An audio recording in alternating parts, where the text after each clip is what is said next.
Hello, friends. Welcome back to Value Vintage Cards. Today I'm going to explore the Berk Ross sets.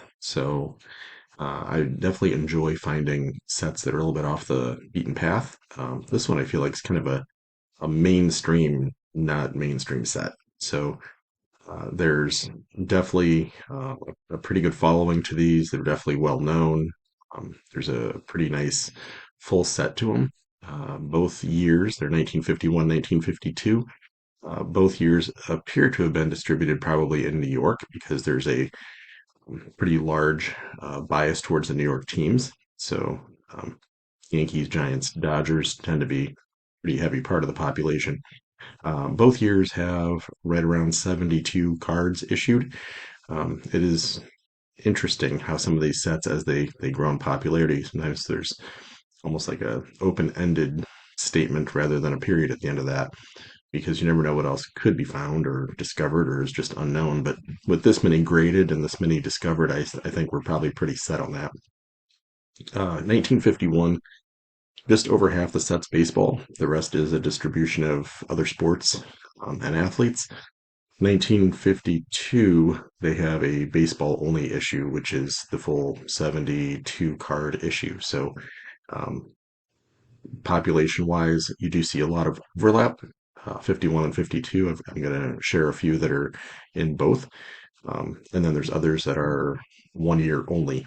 52 seems to be the year where if you're going to collect and you want to do the whole set and you want to do just baseball, obviously the entire set is just baseball there, but you're going to end up with a few big ones to check off the list. So I have a couple of them. I'm missing the biggest, which if you know the set, you know which one that is. Let me get sharing. I'll share some of the other little intricate, interesting details of these. The 51s came as a panel, so you'll see a lot of these actually. There's several graded, and some people I've seen, because grading is such an issue, they've talked about taking the panel and cutting it just so they can get two high grade cards. Um, that that feels like it would just kind of crush me. If it's made it this long as a panel, 1951 to today is 70 years and change. It's made it that long as a two card connection, and you're going to just go ahead and cut it because you want to get two high grade cards. Um, that feels a little ouchy in my world. Um, this is, I think, the only standalone card I have a 51 and not a 52, and I believe there is no 52. Whitey Ford, 51 Bowman is considered his rookie, so I thought this would be a cool way to get 51 Whitey Ford. Still awesome image. Condition of these things. So you notice on the side there's like a perforation. That's where it's been separated from the card that was next to it. So it's always going to be on just one side. The dimension of these for the 51s, it's almost a square. I think it's like 2.25 by 2.5 or something. So it looks pretty close to a square when you look at it. Both of them are going to be more or less like artistic quality to them, but they're lifelike artistic. So you can look at that, and even without seeing the flip or looking at the back of it, you could probably tell that's Whitey Ford. And actually, as I say that, that's one of the other things I want to share that I think makes this set really neat. If you're not a collector of it just yet, Hit Parade of Champions, that's how they kind of titled both years. 1951, go through the trademark and patent, which is interesting. Eddie Whitey Ford, they go through some of the different things, world champions.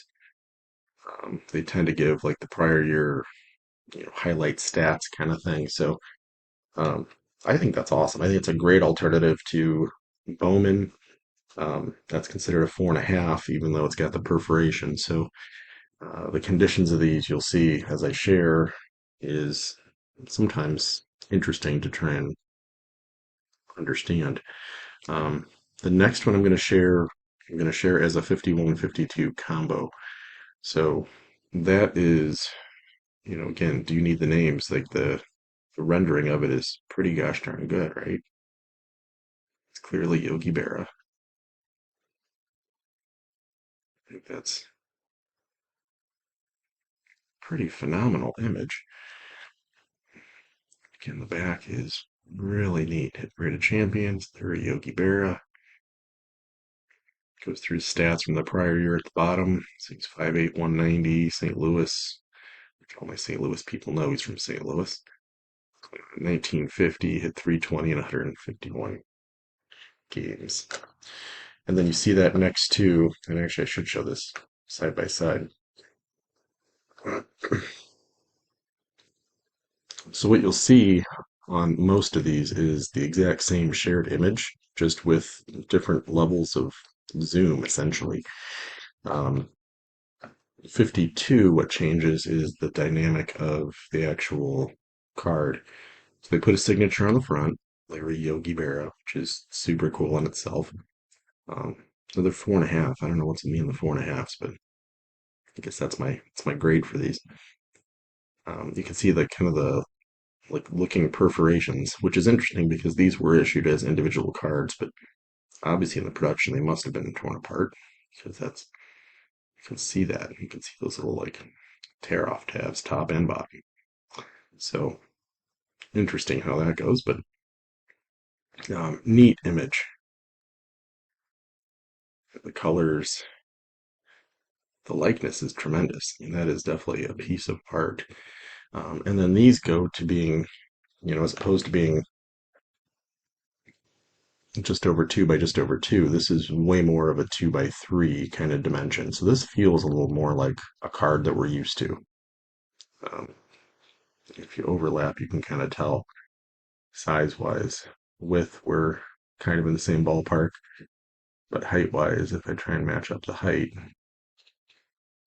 it's harder than you think. um, that's where you get to be a little difference on the height scale. So even putting it somewhere in the middle, you can see there's top and bottom up there. So that's the difference. I'm going to fly through the rest of them and kind of stop breaking down the difference of the cards, but just kind of share who else was in both sets. So another neat one, like it is a 2.5 or a 3, either way. So your Stan Musial, which is really, take a look at how I'm holding these in terms of like grading company. How annoying is that? But I guess in their defense, the backs are both right way up.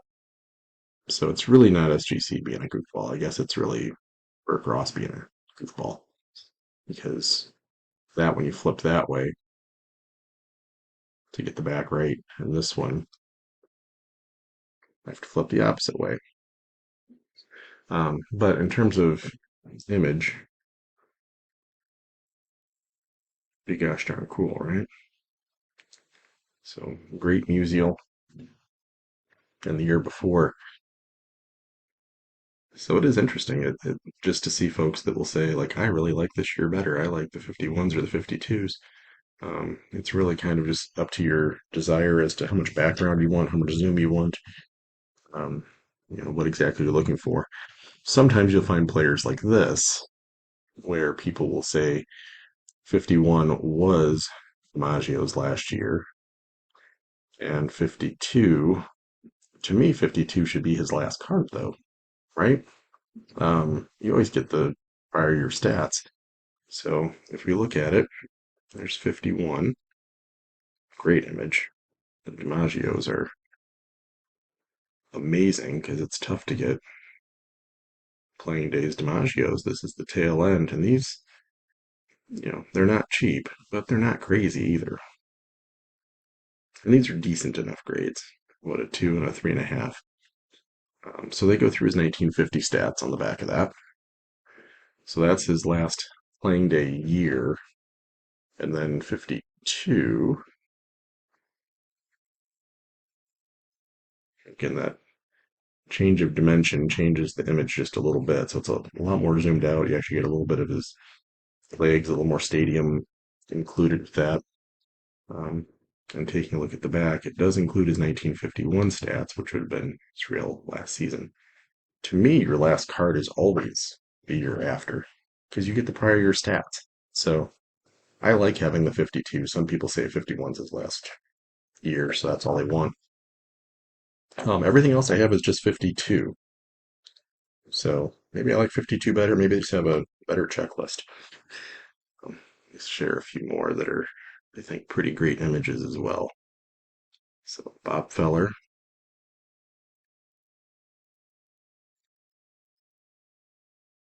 fantastic image. Feller. Feller has some great looking cards. Going through his stats. 22 and 8. It's funny as the evolution of baseball. Back then it was all wins and losses and batting average. Now we barely look at that. Just OPS plus and ERA plus and all these different new metrics of how we evaluate. 1952 as well, one of the most iconic images. I think that's just tremendous. You find that on Bowman issues, you find that on Stallmeyer, find it on Wheaties, and you find it on the Berk Ross for 1952. So pretty gosh darn good, right? 325 and 143 games. Take that for our catcher, Roy Campanella. I got three more. These are all kind of on the list of things. They're big ones. Um, this is one of the few. I talk about this all the time. I love low grade cards, whether they're graded or not. I just love the well handled um, value of it too. You know, if I can have this card in a six, or I can have the next three cards all in ones and twos, I'm going to take the three cards every day of the week. Um, However, and I did buy this one right, so there's zero chance I'd ever lose on this because of where I bought it. But I think this card is so beautiful. Ted Williams image. The crease, I can get around it, but there's a lot of, and there's even ones that look a little cleaner just because of where the crease is at. If it were down somewhere in his jersey or up above his head somewhere, which would not give you a lot of room, but um, it becomes not offensive. That's why I don't worry about the grade so much as I worry about, do you love the card? I love this card. I think it's a tremendous card. Ted Williams' image is fantastic. The colors are so cool. The likeness is tremendous. What I would consider is maybe just finding a different copy. It could be a downgrade for grade. I don't care about that. Just maybe one that I could enjoy slightly more. So I don't know. Maybe I'll take that to Strongsville even and consider if somebody's interested in something like that. And the last two, one of them I think I've shown before. We got Mr. Jackie. The other interesting thing that I didn't cover that I should is the population of these things. So how well circulated are they? Um, Most of them, the biggest card in the set, which I don't have, is Mantle. Um, there's Mays, there's Jackie, there's Ted Williams. But even if you look at Mantle, I believe between SGC and PSA, you're still talking like maybe 500 graded, which means there's roughly a tenth of what there is for 52 tops, maybe less. Um, so I mean, Jackie, I think, pretty cool image. Back stats, yeah, 1951, he had 338. How's that for a year? Pretty fantastic. When you look at the populations, I mean, most of them are between SGC and PSA, about a tenth. The next one I'm going to show you, I think PSA has seen about 300 of the um, Berk Ross version, and they've seen about 3,000 of the Topps version.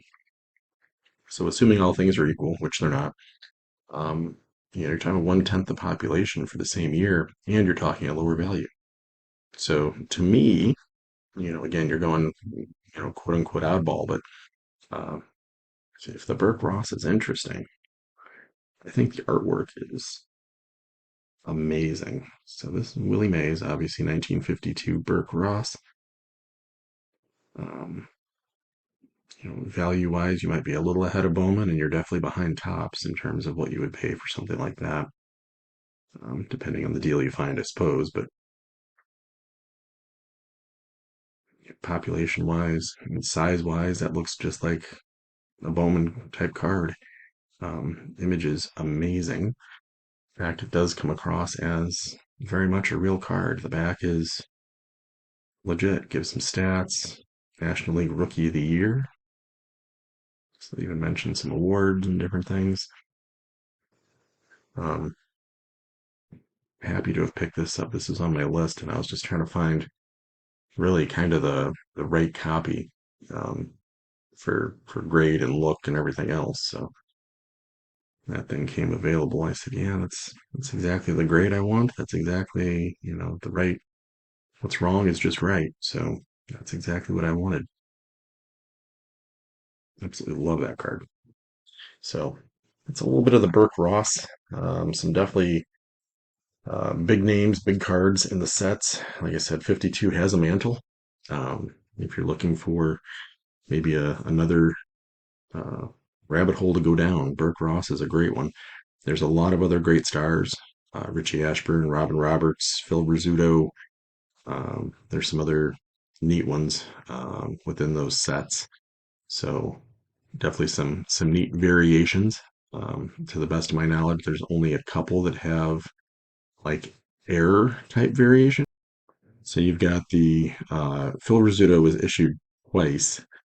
Um, One is, I think, with bat, and one might be fielding. I'm trying to remember what the two are. I don't have either one of them just yet. But there is one other player that's issued in an interesting way, and that is my guy Nellie Fox. So when you take a look at that set, you've got really cool image of an early Nellie Fox with the White Sox. Cool jersey, cool hat, cool everything. It's at the back. Looks like. I don't know if audio picked that up, but you might have heard me actually set the card down. So here's the weird thing. With this one, you actually get the back and the image not matching. The other way you get Mr. Blackwell. So if you take a look at that, there's the back and the front versus back and the front. So it's a flip-flop. Um, Kind of a weird one to collect as an Ellie Fox collector because I had to buy one for the front and one for the back. I believe that's the only kind of unique, weird variation within that set, but definitely a set you want to check out. Foxes are dozens of dollars. The Jackie, the Mays, the Mantles, Ted in a nice condition. All those can start fetching commas. Musial, Barra, Ford, good solid additions to the collection. So if you're looking for a early 50s set, maybe you're a player collector, maybe you're looking to complete some sets, only 70 some in the entire checklist, so not terrible there either. But love the Berk Ross. Great images, cool cards, and something different. So catch you guys on the next one. Take care.